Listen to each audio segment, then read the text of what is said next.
Greetings to you. I hope you are doing well and are having a productive day. Welcome to another episode of the Why Lead Others podcast. I am your host, Ben Odin. Now, today, once again, we're being hosted by the amazing Uongozi Institute Leadership Resource Center, located here at the heart of Dar es Salaam in Posta, on the third floor of the Julius Nyerere International Convention Center, or in short, JNICC. And for those of you who are in Dodoma or maybe passing through Dodoma and you're interested to know about this institute or where they're located in Dodoma, they are located at Kambarage Tower on the 8th floor. So if you're in Dodoma, that's a building that's right next to Hazina. So 8th floor, Kambarage Tower in Dodoma, and in Dar es Salaam at JNICC on the 3rd floor. Now, today we'll be exploring another book. And actually, before this conversation, the idea was to really dive deep into the book called Beyond the Blue Economy.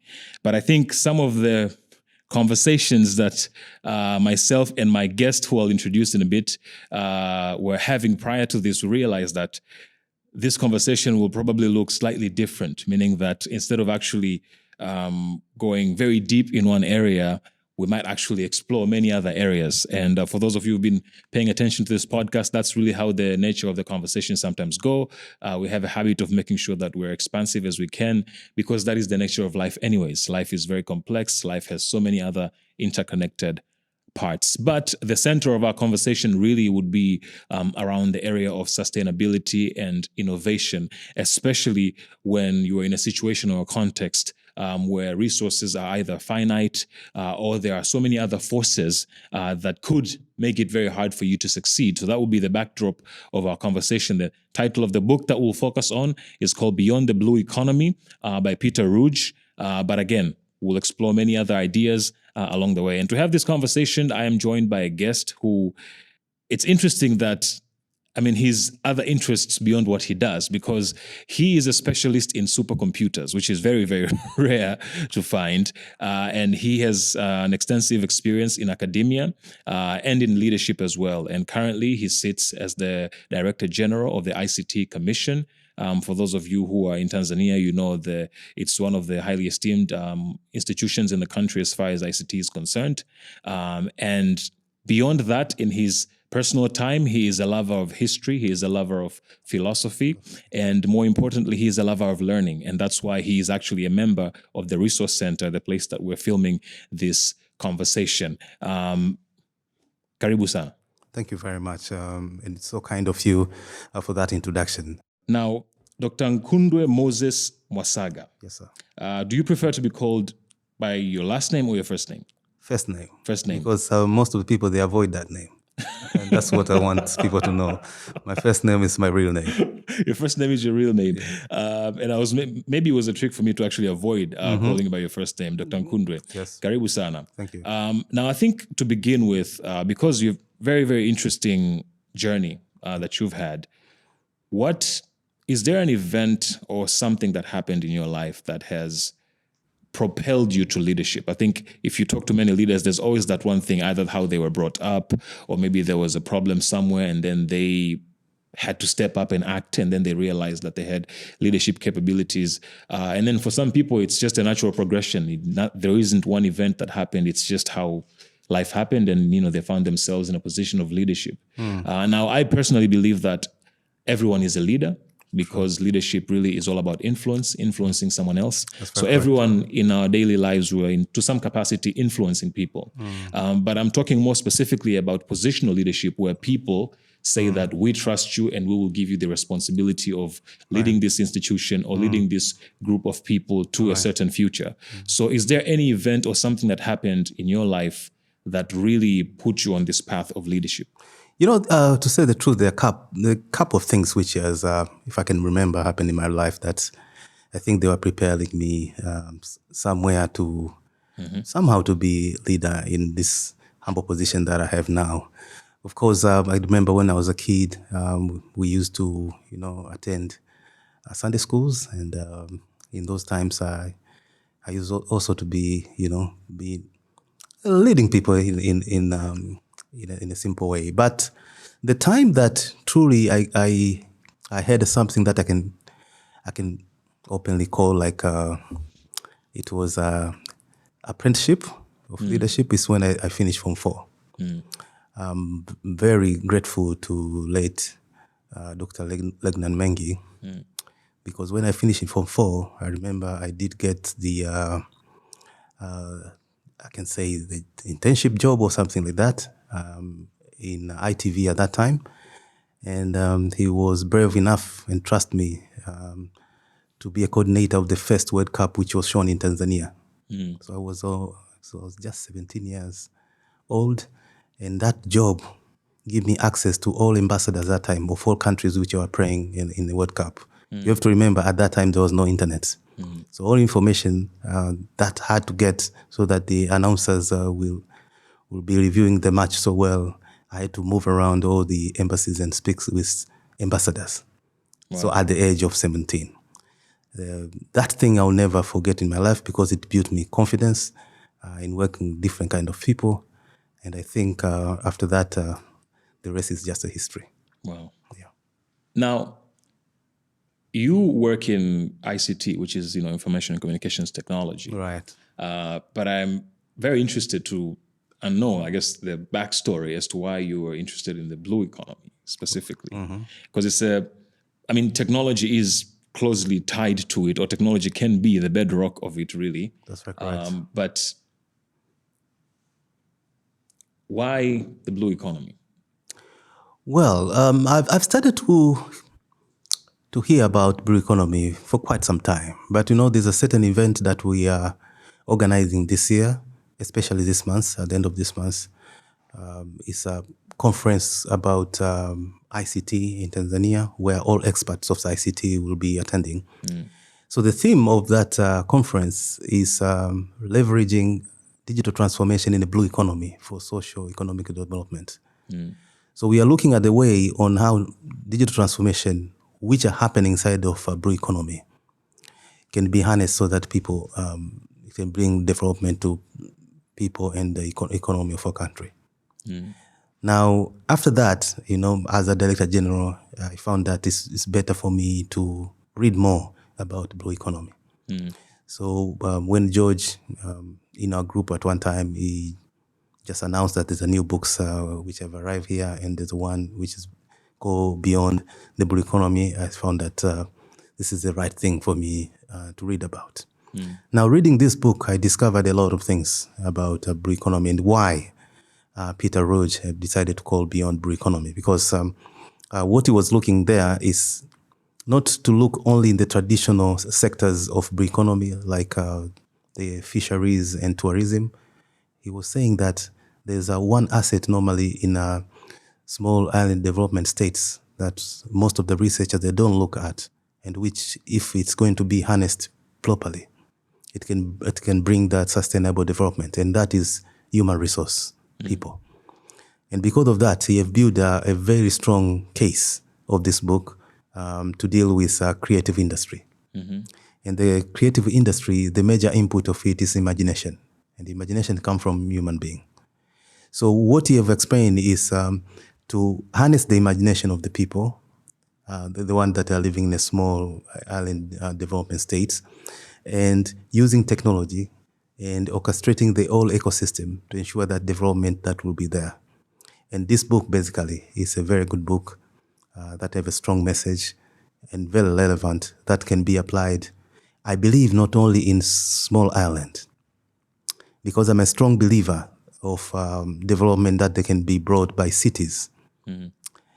And some of the models here, they can be applied in the economy of cities. And I'll explain why I mean that.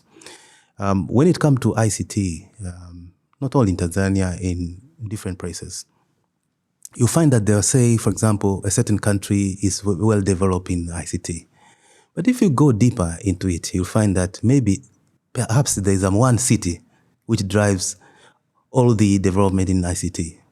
Basically, for example, in Tanzania, when you talk about ICT, basically it's a development of ICT in Dar es Salaam. In our neighbor, Kenya, it's a development of ICT in Kenya, in Nairobi. In South Africa, the whole growth of ICT is brought up by two cities, Johannesburg, and Cape Town. So the model of development of this, basically it says, when you harness a human resource of a country and you provide the whole ecosystem which is needed, like to build a knowledge ecosystem, to ensure that people there have entrepreneurship skills, to make sure that there's access of finance and other things which are needed in the ecosystem, a country can develop so much using creative industries. Yeah. And I think, I think about what you just said quite a lot, because when you talk about leadership, leadership, the complexity of leadership grows the more people are involved in a system. That's very correct. I think we were talking earlier, you said, what, if the world only had 8 people, it would be a very simple world. There wouldn't be any complexities because it's quite easy to figure out what 8 people want and need and some of their desires and their motivation. Exactly. But when you get to a city level or for some people, a corporate level, when you talk about multinational level, Right. The levels of complexity increase to a degree that maybe is very, very hard to sort of like understand, figure out, and channel in a most productive sense. Now, to look at this concept of, creative economies and knowing that creativity is inherently human. And I like the fact that you said that, because I remember there was a TED Talk that I'd watched years back. And the speaker of this TED Talk he's considered like the godfather of artificial intelligence, because he was the person who was preaching and talking about artificial intelligence in the late 80s and the early 90s. And he was saying that we shouldn't be afraid of machines taking over jobs. That's very correct. Because there is one thing that the machines will never be able to do, and that is replace the human soul, the human spirit. Empathy. Only the human being can be empathetic. Only the human being can be creative. That's very true. Like, we can't train machines to be creative, but they can imitate human creativity, but they can't really truly be creative. And so my question there is, how do we create an environment where thousands of people are empowered to be creative? Because when you talk about city level leadership, we're talking about thousands, if not hundreds of thousands of people. Right. How do we create environments or a culture where people are empowered to be creative? There are a couple of things that which need to be done in any locality, let's say a city or a town, to ensure that combination of people, when you put them together, they'll create one thing that in computer nowadays we call it collective intelligence. Collective intelligence theory says, when you take sample of people, let's say 200 people in Dar es Salaam, and you put them together somewhere, and you start to listen to their conversation and start to measure what they're talking about, and start to segmentize their discussion and see if you'll get new trends or things that they are doing, or they will be talking things which are very common. So if you want to have to build a city that we'll call a creative city, there are a couple of things that you need to do. One, for example, you need to have a resource center like this one. This resource center is not only a place where there's a books. Books which are here, philosophically we say, is a crowdsourcing of knowledge. It's a different thinking of different authors that they've been put in one area with this conducive environment that enable people to read and to just absorb new knowledge. So a city, first of all, should have number of resource centers like this, not one, number of resource centers. 2, there must be areas where new knowledge is generated. When we say center of knowledge generation, we don't mean universities only. It can be colleges or things like that, where people, they can learn new skills and new knowledge that will enable them to survive and to thrive in that environment. And then there must be issues of ecosystem of entrepreneurship. And this is much broader. The entrepreneurship will enable people to utilize that knowledge or discovery of a research now to offer a solution that is needed in a society. Now, there are some cities, they have built those ecosystems very well. I've just mentioned just a few of them, but the rest of it, you must have an ecosystem of hospitality industry, because the city should be livable. For the city to be able to attract talent from other places, people, they have to be able to live. Areas like that are areas like, for example, the Silicon Valley. Silicon Valley is a town, basically. It's not a city. But most of the innovations which are coming in this world, they either get brought up there or they originate in that places. And the way they've created their city, they've created the city in such a way that it is a city where all the innovators, they dream now about going there and launch their innovation. That's one.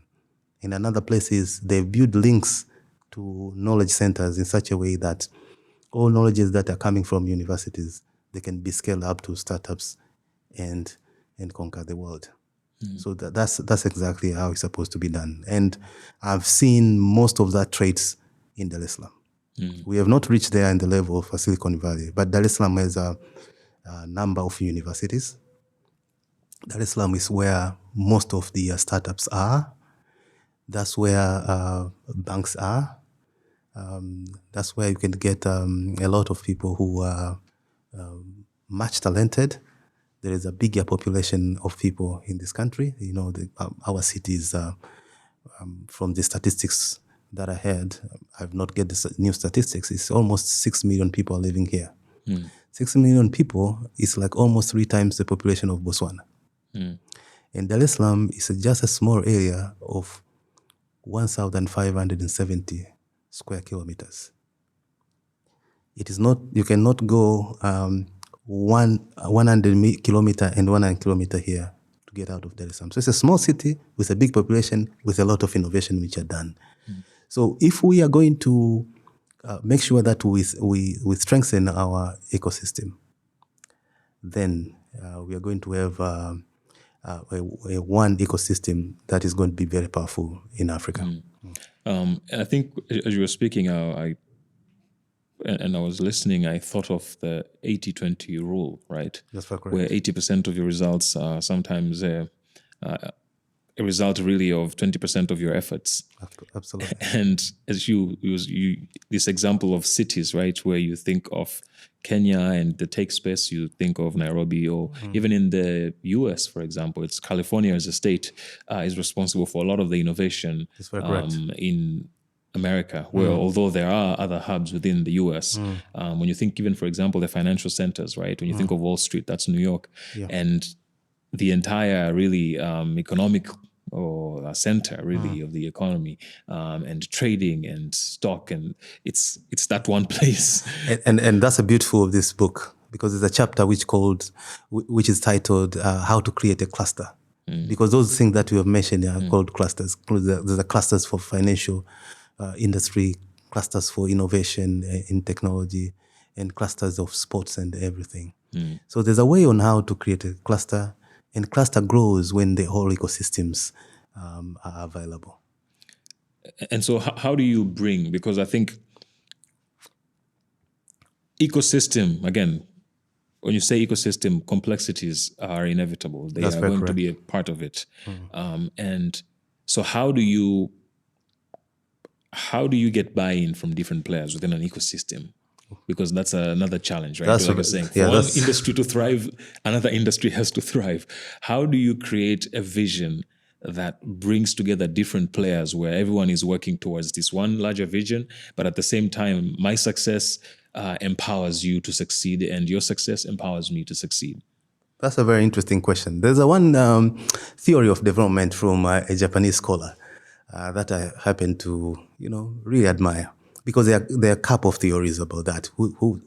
That he articulated that development is a product of effort. You multiply by capability, and you multiply by vision. And he used specifically multiplication to mean that if you miss any one of those variables or two, the answer will be 0.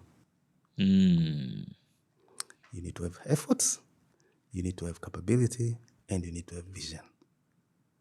That is his own thinking about that. So if you have capability and vision but no effort, to that theory is 0. If you have the effort, no capability and vision, 0, because it will be like a loose cannon. You have effort, you have capability, but you are going everywhere. Yes. So it's an interesting theory about development, which I believe it is very important. Clusters, they happen because there are a number of players, like the way you have said, that they need to be available in a certain locality. In Tanzania, there are clusters which has happened. Some of them they've happened by a certain formula which was followed, and some of them they have arisen organically. I was born in Temeke. I grew up in a place where it's called Changombe. I remember when I was a kid, there's a place where there were people who used to do carpentry. And now it's an area which we can call it's a cluster of furniture makers in Tanzania. Changombe, yes. Yeah, I think I know exactly what you're talking about. Exactly. There's a very interesting thing about that area. And many times I used to tell people, why has it, it just grew up by itself in that area? Mm-hmm. Why not in another area? So the simple answer is there is a VETA institution there very near, which used to train people carpentry, and they used to come and open startup companies over there. So it grew like that. It was very near to the road, so the transportation is not a big issue. And since the technology was transferred from one person to another through, and there's a method that they call the way on one person can learn from the master, right? Apprenticeship. Now we have a number of people who are engaging in that business, and that business has segmented it properly. There are people who are specializing in a certain area of furniture, and another area they are together, and basically they've conquered a bigger market. Not only in Tanzania, I've been told they are exporting even furniture in other countries. So that can be a case study of a place on how clusters are formed organically. There are cases all over the world that after the success of Silicon Valley, many countries, they studied it as a model and they decided to replicate in their country. But many places, they've not succeeded like the way things are in America. But we need to, to work hard on that to make sure that we have clusters of technology where we can be able to innovate our solution and also to export our solution in other places. Because one interesting of the cluster of the Silicon Valley is when you start to read the CV or biography of all famous inventors in America, you discover that most of them, they don't have degrees. That says that is an ecosystem. Because if you live in an ecosystem, is sometimes your work can be to identify where the gaps are. And if you want to find a solution, you look at experts around the locality to provide you the solution that you want, and then you do marketing and you conquer the world. Yeah. So, I mean, going back to what you just said there, right? How, and I love the example of Changombe because I actually never thought how that became that. But I think you can look beyond an area, but you can also look at a people group. Sure. I think if you historically, for example, there were groups where their job was to paint. I mean, find like there are tribes where they are known for painting. Exactly. There are other tribes where they are known for sculpting. I think there are tribes, in fact, these days they're known for sculpting, found in the southern part of Tanzania. That's very correct. But I also know that we live in a world where, case studies, people study and then they try to replicate something they saw somewhere else. There is an example that we use. I personally use it, and I've heard a number of people talk about it here, of Amazon. That's very correct. Amazon is a very successful business in the US, sells products online. Number of books have been written about it, case studies, they are being studied in business school. And there have been a number of companies that have tried to do exactly what Amazon has done.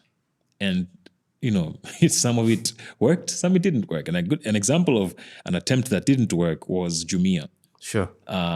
Came here, it was supposed to be the Amazon of Tanzania, although they are in other parts of Africa. Right. but it didn't work out, right? Where you're like, and you wonder, how come this was so successful in one area? The need is there. Sure. You realize that there is a need where people do want to have an option of ordering something online and then without the inconvenience of actually going to source something yourself. Sure. So the need is there, but it didn't work. Now, there's something that you said earlier on where you said that needs create complexity, right? So, and I think sometimes when we're trying to import ideas that have worked somewhere else, at any level, really, could be at a family level, oh, wow, that family is doing this. That person is raising their kids in this way. Let me try that with my kids, right? That's right. It happens on all levels of society. We sometimes, I feel like, tend to undermine the complexity of our own needs. So maybe sometimes copy pasting a solution is not necessarily the best way. So knowing that needs create complexity, what would you say is the right way to adopt something that has worked in one region, in one market, into your market? Well, from my point of view, when you want to adopt something, context is very, very important. You need to understand in which environment truly that you want to, apply that technology. I like the good example of the Amazon or businesses of same sort, because the most popular e-commerce startup company in the world is, now we talk about Amazon and the one, the Alibaba of China. Those two companies, they follow different business models. They look all as e-commerce companies, but basically they have different models. And it is Amazon that started. But Chinese, when they decided to adopt that business, they decided to do some innovation into it. So Amazon basically is business to customer. They have created a platform where small enterprises in America, they are selling their things to customers. So it's like they build a platform like our natural Masoko where people they can buy things. That is their business. And initial business was to sell books, and then he expanded on that. When it comes to Alibaba, it's business to business. Create a platform where business can connect to other business so that they can do business. So that is their context, because I believe that they look at what is the strengths of China. Strengths of China, they have a lot of small manufacturing companies. So they created a platform for those manufacturing companies to be able to do business together so that they can thrive. Now, when it comes to our situation in here, we need to study our market first to know exactly what you need. I know there are a couple of people who try to open business of like that, following the model of Amazon. But truly, if we look in Tanzania, the business of Amazon can be attractive only in the places where there are middle classes, the middle class people, where basically their lifestyle is basically the same lifestyle of everyone who is living in any developed countries. Unfortunately, our middle class is very thin. So if you open business like that, perhaps that business can thrive in areas like Upanga, the Oyster Bays, and the whole Kinondoni area, where if you look demographic-wise, that's not where majority of Tanzanians are living. Majority of Tanzanians are living, I think, in Temeke. So if someone will design a company of e-commerce and look at the needs of where majorities are, that someone is going to be rich. Even if you target only Dar es Salaam. Because like the way I told you, the population of Dar es Salaam is 6 million. So if you capture even 40% of Dar es Salaam, and you get in a week $1, you are a millionaire in dollars. Now the question is how to study and know exactly what they need. The part of technology, there are already platforms available to enable people to buy. But basically you need to know exactly how to do that. One area that they've succeeded very much in technology is the innovation which was done in payment. This of sort of the, of Mobile course, money. categorically we call them micropayment systems like mobile money, because that is unique. That is an innovation which basically the study was done in Tanzania to enable people who at that time it was difficult for them to have accounts in banks. Unbankable people. Oh, at least they have money, but they cannot open an account at that time. Because I remember when I was in primary school and secondary, you need to have a certain threshold of money to open an account. So there are people, and majority of them, it's difficult for them to have that amount of money, but they need to do payment. So the innovation was done to those people. Look at it now. Those mobile payment systems, they are the one that they're dominating in the finance industry now in terms of amount of money at any end of business day that they have in their accounts. So my advice to people is when you want to do this, you need to read the context and you have to know exactly where your market is. And the market of Tanzania is not in those areas of middle class people because there are few. One need to think on how you can get a business model that can cater majority towards in the bottom of the pyramid. Yeah. I like the candid response there, right? Because what you said is, I agree with what you said in terms of if you innovate, to cater to the middle class in this particular economy, you might not have the level of success in terms of scale compared to, if somebody does it in a country where, say, they have a very, very robust middle class. So I like the idea that, context is very, very important. Yeah. Now, when if you go to different, places to study designing and innovation, they have different models. That's very correct. Some people will tell you, you begin with an idea, which probably not necessarily the best way to go about it. Whereas in other places, you actually begin with the context. Where am I? What are the needs? What are the problems that are here? And then you work from there, which means as you're designing, as you're thinking, as you're coming up with ideas, they're directly tied to problems that are already there. That's very correct. But I think sometimes you find that people have an idea. Oh, I love that there's a social network in this country and it's working. I love that there's this payment method in this country. I think that would be cool to have here. So someone actually begins with an idea, instead of actually the context. And then you try to use everything you can to force that idea into your context. Exactly. And of course, in most cases, the context always wins, and it would probably shove your idea back to you and say that this doesn't work. So do you think it's an issue of education, meaning that, we were conditioned to begin with ideas, or do you think it's an issue of humility, saying that let the market decide what I do next? Because funny enough, I ran into a young lady.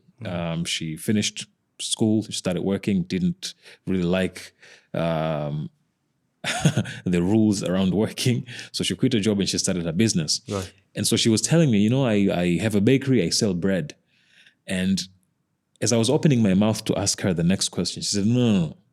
It's not, I don't know, oat bread, brown bread, not that kind of bread where people like you eat. That's exactly what she said. And I said, what do you mean people like me eat? And she said, no, I have a factory in Temeke. Right. This is bread for the regular Tanzanian. Yeah. Those were her exact words. And of course, we started having a conversation there and she said, yeah, that's the market that I'm serving. And yeah, it's just normal white sandwich bread and everybody's happy in that market. And then we started talking and thinking about this concept of innovation and how someone who begins with the market, someone who begins with their context, has a higher success rate than someone who begins with an idea.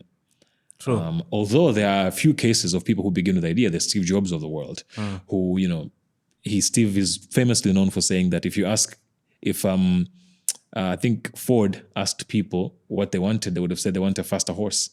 But he brought the car. So he says his idea was that people sometimes don't know what they want. So if you start with the market, you might you'll be limited in your thinking. And so people use him really as an example of really trying to promote this way of thinking about innovation, that you begin with an idea and then you get to the market. But actually, if you look at statistics, I would say is that there's a high success rate when someone begins with their context. Like you said, Alibaba. I mean, if he copied pasted Amazon, he probably wouldn't have worked in China. Yes. So what do you think needs to change so that the large majority in a cluster like Dar es Salaam in our country adopts this way of thinking where they actually begin with the market, they begin with the context? That's a very good question. I'll start with Dar es Salaam. There is I've been very interested to study Dar es Salaam as a case study and to understand how we were able to achieve what we have achieved. The reason why I told you about the area of Dar es Salaam, it is just 1,570 square kilometers. Very small area, but it contributes 17% of our GDP. 17% of our GDP. And our GDP, of course, is $65 billion. So if you take 17, it's almost 10.66 billion. Slightly bigger than the GDP of Rwanda. That's only Dar es Salaam. So we need to know how we were able to achieve that. That a small area like that is generating bigger value of that sort. Now, in understanding that, I really did also a good study on the country that at one time they are very famous in Asia. They call them tiger economies. Those countries where in 60s, there were some of them, when you take comparison of a GDP, they were almost have a GDP like some other countries in Africa, but now they've gone so far. And the mode of development that I've discovered of some of those countries, they were following a certain model. They were saying, you imitate, you perfect, and then you innovate. You imitate, you perfect, and then you innovate. Yes. Copy, until you perfect the copy, and then you innovate, and then you market your new product. That's how they develop. And there are some countries, I remember, when I was a kid, they are product of certain country. They were categorized at that time as a product which they are not up to the standard at all. Taiwan. But fast forward now, Taiwan, they control semiconductor business in the world. A small island, but it's punching up above their weight. When you talk about, because nowadays they talk about cheap war, a war where countries now, they want to build their capability in production of semiconductors. Because we are going in a fourth industrial revolution, most of the things that they will have sensors, starting from cars, furniture, and everything, they will have sensor. Inside of that sensor, there's a semiconductor. So the country that will control semiconductor now is a country that is going to be a superpower. And the pandemic that we went through 2 years ago have shown that the supply chain of those semiconductors in the world actually is the most important chain that support many, many industries. So coming back to what you have asked me, I think perhaps we have also to do the same thing. Copy. Imitate, perfect, then you innovate. You still think that model works today? I think it does. I think it does because there are some entrepreneurs. When I was a kid, I used to be told that I will not mention which tribe with that. They are very good business people, and now they've conquered business of the whole of Kariakoo.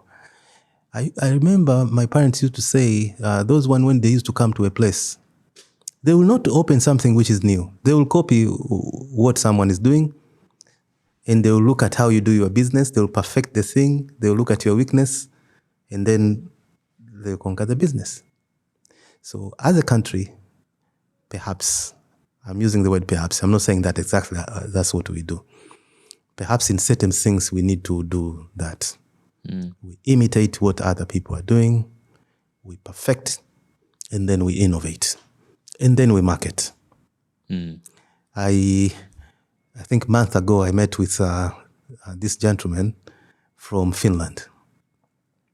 He's called Peter. He's a successful person when it comes to cartoon designing. He created a game which is called Angry Bird. So he was telling me that when he started to do computer cartoon, even the parents were telling him that you are not going to succeed. How can you make your life in that? But fast forward now, he was able to sell his a computer game which is called Angry Bird. Angry Bird, I think many people they know, especially the one that they have kids. I think the movies. The movies, yes. And I didn't know that Rio, basically all those characters are from Angry Bird. Yes. So he's a successful person. What he told me is, he said the prowess of Finland is in marketing. Marketing. Not producing. Not necessarily producing, but because me and him now, we are in the process of creating an initiative where they are going to teach a lot of Tanzanians to be cartoon character developers for the market of Finland. But he said their strength in Finland is in marketing. So going back to our model, perhaps we are supposed to we imitate, perfect, innovate, and market. So we add the fourth one. Yes, we add the fourth one. Because I think that's where perhaps we are not doing very fine in Tanzania. There are a lot of good things which are happening here, but they are not known even in the region, even in our neighboring countries and things like that. And I think when you speak of adding that fourth layer there of marketing, right? I think one of the primary jobs of a leader really is to tell stories. That's very correct. To paint or to push a narrative. I think that is something that our founding father was very successful at. That's very correct. In Julius Nyerere. He was very, very, very gifted in telling stories and painting a picture of where we're going or what kind of people we should be. I think even the whole concept of Swahili, really, the core identity of that, he played a very, very key role in pushing and defining what that is. So I think as you're speaking about development and clusters and everything else, I think one of the key responsibilities that we sometimes tend to forget is this storytelling bit. That's very correct. Because that's how you win the hearts of people. That's how you get people to buy into. I mean, when you think of the American dream is simply a story. Yeah.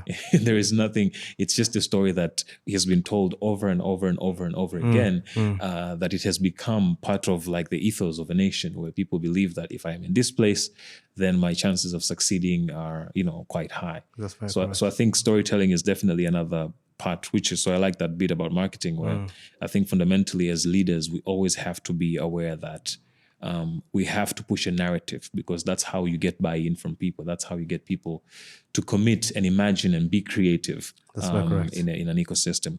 Now, there's a question that we ask all of our guests who come on. It's called the 111. 111. 111. Interesting. Which is, what is the one book you wish you read earlier? Now, there have been people who are like, no, I can't give you just one book. I have two, I have three books. But what is the one book that you wish you read earlier than you did? And then what is the one habit that you wish, I wish I had this habit maybe a few years before I did? And then what is the one value? It could be a personal value that you will not compromise no matter the cost. The book, of course, like the way you have said, it's not a simple question.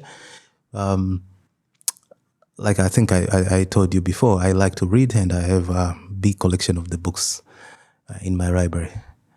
I am very interested with history.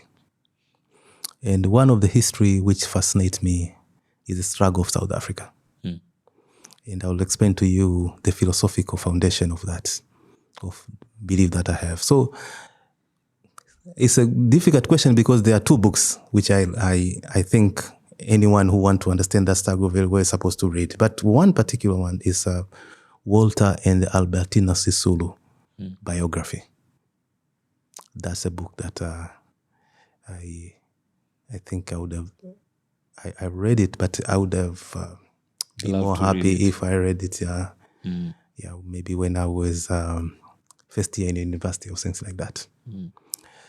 The reason I'm talking about that is because, of course, that struggle was a struggle to end a system which was not good.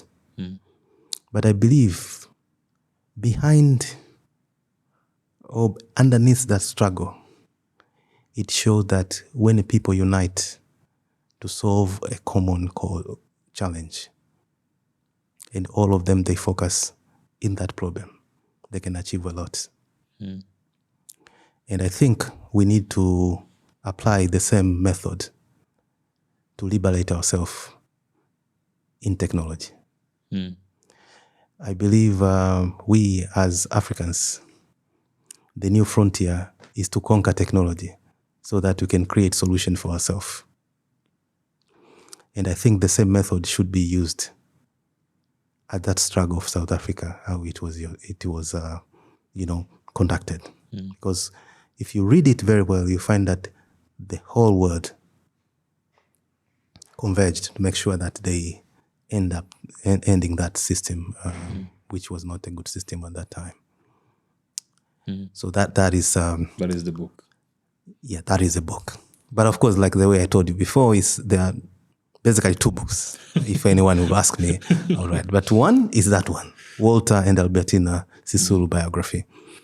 It's a very interesting book. There you'll find a story of all countries. They're South African, but that book narrated efforts which were done by many, many countries, especially my country, Tanzania. That's where you'll see how Tanzania played a bigger role in that. And to me, the way I look at technology, I look at it's something that we really need to conquer so that we can be not the wholesale consumer of what other people are creating for us. We are supposed to be innovator. We create things so that other people, they will consume. At the current status, the way things are, sadly, we are consumers. We consume content, we consume technology, we consume lifestyle. And those people who are providing those, they use the platform with technology. So we need to work together to ensure that we become the creators of many things. And for example, the example I gave you with that entrepreneur from Finland, he's saying when it comes to computer games, there is absolutely very few content of African games. While in Africa, we have many, many tribes. And all tribes, they have culture. All tribes, they have their stories. All tribes, they have their characters. If we will be able to build those characters in games and converting those stories in computer games, we are going to make a lot of money because we are rich in culture. And I like what you said about Kiswahili and the role that Mwalimu Nyerere played to ensure that it's a language that first unites us and it's a language that defines us. To me, I look at it as an opportunity right now because Kiswahili has been adopted in SADC, that's a fact, and the AU, like the language of AU. To me, that's a market. So we, Tanzania, we are supposed to use technology to innovate around Kiswahili, create companies so that other people, they will be able to learn Kiswahili easier. And also to create many innovations which I've seen they are happening in English around the world, like that Siri of Amazon. We don't have Siri of Kiswahili. So those are the areas where we can innovate around Kiswahili and our youngsters, they can make their life. Yeah. And what is the one habit? Well, I like the way I told you before, I like to read, right? My aspiration is built from a philosopher called Aristotle. Because Aristotle, in another way, in philosophy, they call him the master of people who knows. Because they said from amount of things that he was able to write, if he was living in the world that we're living today, he would have been someone that has more PhD than most of the people. He believed on the capability of human brain. So I'm a follower of Aristotle. Even though my specialization is supercomputer, but I read a lot about philosophy and history. And the reason why I read philosophy and history, especially history, because history has one role. History helps anyone to know the path that other people passed and the experience of that path. And if we read history, he or she will never make mistakes. Because one thing that I've learned from history is challenges, they tend to repackage in a different way. But most of them are the same challenges. It's only when you read history, then you will know that this type of challenge maybe happened some other here. Right now, it has just been repackaged itself in a different way. And what was the experience of people who did successful or failed at that time so that you can innovate. So I believe any good innovator is the one that is good in history. The reason why I like to read about philosophy is helping you to understand the complexity of the world that you are living now. Because they say, in terms of computer, any new innovation that you know, if you go underneath it, you'll find that it solves a philosophical challenge. Facebook is an innovation which has solved one challenge of philosophy, which is called boredom. They will innovate to provide a solution for people who are bored. And many people, they were saying, why we don't have Facebooks in Tanzania? Because our life is not bored. We are social. We more have social bonds in Tanzania than in other places. Instead, we have other platforms like the WhatsApp and things like that, because that one has been adopted here as a medium where people they can be able to Share information with a small talks, light few texts, and you share information. So philosophy is helping you to understand whenever the challenge is repackaged and come to you, to understand exactly where the root of challenge is so that you can provide the solution that is needed. Yeah, wow. Interestingly enough, I mean, I love history and I read a lot of history books and philosophy. Right. Never thought of it that way, although I do believe, I personally believe that it's impossible to future-proof our life. Sure. You can't avoid all the, all the mistakes, basically. You make mistakes along the way. But I think the best attempt at avoiding mistakes that are avoidable is through the study of history. That's very correct. And I think that's why I even appreciate the fact that even Nkundwe Institute has made an effort to write the history of our presidents. And hopefully it goes beyond that, where we actually write the history of many things, history of companies that have failed, history of companies that have been successful, because I do believe that sometimes when the history is either revised or it's not documented, then that leads to really a waste of resources. Exactly. Because that means people make mistakes that could have been avoided if they just had access to certain information. That means people are investing money in schemes that don't work because 10 other people who've tried the same thing haven't succeeded. So I love the push on history, definitely, as a study of really trying to make sure that you avoid all the unnecessary challenges and mistakes that you could make. And philosophy particularly, I love, because I look at my own life, for example, and even something as simple as, maybe not so simple, happiness. Yes. What makes people happy? Why are some people happy and some people sad? Why is one society operating this way and another society operating that way? Why does one society have one set of values and then a different one has a different? So I think those are some of the questions that I've always had, and philosophy has, to a large degree, helped provide answers in terms of like why different groups think differently, why certain societies are built in the way that they are, why I think there was even a country, I forgot the name of the country, where the actual GDP of the country, one of the indexes is happiness. Bhutan. Yeah. Where I'm like, what goes behind a group of people to think that we'll use happiness really as an indicator of our success as a nation? You would go to Scandinavian countries where they are more egalitarian and all about equality, and you'd go to other societies where they're more hierarchical. So I think trying to figure out what are some of the underlying beliefs and thought processes that people have that make them who they are. So philosophy, definitely, as we're talking about complexity, and I think leadership to a large degree is really managing very complex systems. I think it is paramount, and I think philosophy should be essential. Very much reading so. and studying for any leader. That's because very I think correct. without the philosophical angle or the philosophical understanding, it is very hard to truly understand complex systems that involve people.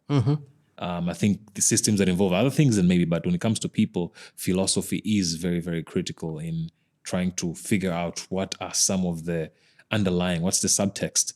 You can get the stuff that's on the surface, Right. but I think to know what is beneath, what is underlying, or what is under there. I think a good example of that is culture, right? Where you come here and in a country like Tanzania, and I remember this has happened to me before. I went to a business meeting and my appointment was, I think, about maybe half an hour. So I went right into it. I was there, I was selling, I was doing business development. So I sat down and I went right in, and immediately somebody just like put a stop and said, "Hey, why are you in a rush? What are you in a rush for?" And that meeting literally became just stories going around. And the meeting ended and we left. And initially I was frustrated. And then I realized that no, actually, Tanzania as a culture, it's a culture that is built upon this idea of really prioritizing relationships and putting a lot of emphasis on building relationships. And so business and everything else is transactions made purely on personal trust. I trust you and I know that you're going to do well. Not so much on competence that, you know what, okay, your paperwork checks out, so I'll just do it. So I think I went into it with a different philosophical view that, you know what, if I make sure that my presentation is top notch, if I make sure that I say all the right things, but actually they were coming from an angle that we don't know who you are. Yeah. We don't know if whether or not we can trust you. We know we don't have any relationship. Let's focus on doing that first. Yeah. So without having that philosophical background, you can walk out of there frustrated and thinking, you know, what's wrong with the people? And they probably walk out thinking the same exact thing. What's wrong with this guy, you know? So, but I think having that understanding of philosophy really is very, very, very, very important and very critical. Yeah, I mean, to complement what you're saying, that's why there are some countries that you find they build their culture centers. They build their culture centers so that we can start to understand each other. Because most of the things they are built when cultures, they take together. In a very few cases where you can just go in a place and sell product, right? And if you be able to do that, it will never be sustainable. Sustainability comes when you start to understand each other. When you build anything on top of the culture, that endeavor is going to be a very successful endeavor in your life. Yeah. It reminded me of a quote by Peter Drucker, I think, that says, culture eats strategy for breakfast. Absolutely. And I love that statement because it really is a reminder that if what you're trying to build is not supported by the culture of that particular space, you will not be successful. That's very true. And so, which means if what you're building contradicts the culture, maybe start at the culture level to try and improve upon the culture. That's very correct. Before you roll out your initiative so that you are successful and you don't waste time and resources. I had a certain, I can't say bad experience, but a certain experience. I was trying to, because one of the mandates that I have as ICT Commissioner is to attract investment. So I was talking with one gentleman and telling him that, you know, it's a high time that they bring their expert in the ICT and successful company from the country to invest in Tanzania. And they were listening to me. Then the third day when we were in a lunch, one of the gentlemen told me, he said, Mwasaga, when it comes to investment is level 3 of relationship. We have to start with trading first. Let's trade things, and then let's start to collaborate on programs. That's level number 2. Once you start to collaborate, you start to understand each other. The cultures, the weaknesses, and everything. Then you say, after collaboration, that's where you can start to do investment. And I think maybe they are right. Because if you look at which country in Tanzania has more investment in this country, surprisingly, it's Kenya. Because we understand each other, you know? Yeah, once you start to understand each other, it's very easy to start to do investment from. So culture is a yeah, definitely. Is the most important thing. The alignment of culture as well. I think a good example is China and Africa. I mean, remove all the concerns, remove all the risks and everything else that surrounds that relationship. But I think one thing that is driving that relationship is culture. That's very correct. The African culture and the Asian culture, to a large degree, is aligned in terms of values and in terms of how people relate to one another and how things are done. That's very true. And so you're absolutely right. Culture, if there's no alignment at the cultural level, it's very hard to accomplish great things together. That's very true. So I think this sort of like brings back everything we've been talking about from the beginning, because talking about building clusters and these innovation systems in a place where thousands, hopefully hundreds of thousands and even millions of people can come together to achieve great things. True. Culture matters a lot. Is the foundation of all of that. And I think for that, in our particular country, we will thank our founding father, because he, through the language of Swahili, through the identity of the Swahili, we have a shared culture.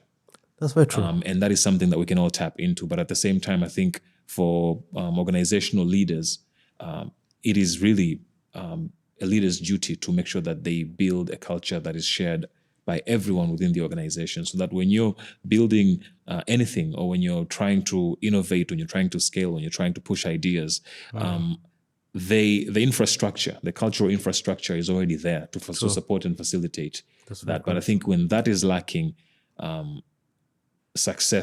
your chances of success are quite limited.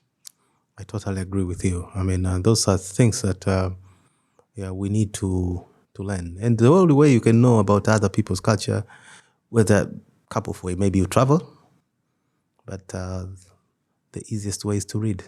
And that's where it comes to the importance of a resource center like this. By reading all these books which are here, you start to understand the culture of other people. Because in any writing, if you read between lines, there's an aspect of culture into it. Because writing has a style. And that style normally is derived from the culture. Yeah. That is very interesting, because I think I'm a Christian and I read a lot of the Bible. And you read and you realize it's a collection of books from different authors who they share their larger culture together, but I think you see in the subtext, like these are like slightly different collection of cultures. That's very true. So yeah, culture. As we are wrapping up, do you have any words that you would love to leave our listeners and our viewers with? Well, I would like to inform the viewers that first of all, this is a very good resource center. I'm the great beneficiary of this. And this place, like I said before, philosophically, it's a place where you can be able to crowdsource ideas, right? Different kind of information, so that we can improve ourselves. It's through reading that where one can can improve his own life or improve the life of other people. And through knowledge is where we can be able to innovate in this country. And we need innovations because we want to do different kind of things that we are doing differently. Whether it's business, it's issues of culture, issues of sports, issues of how we collaborate and interact with each other, how we do our business, and things like that. So I encourage people to read, because reading has liberated this world. And I strongly believe in that. Yeah. Well, thank you so much, Dr. Nkundwe Mwasaga, for your time. Thank you. And for the wisdom that you've shared.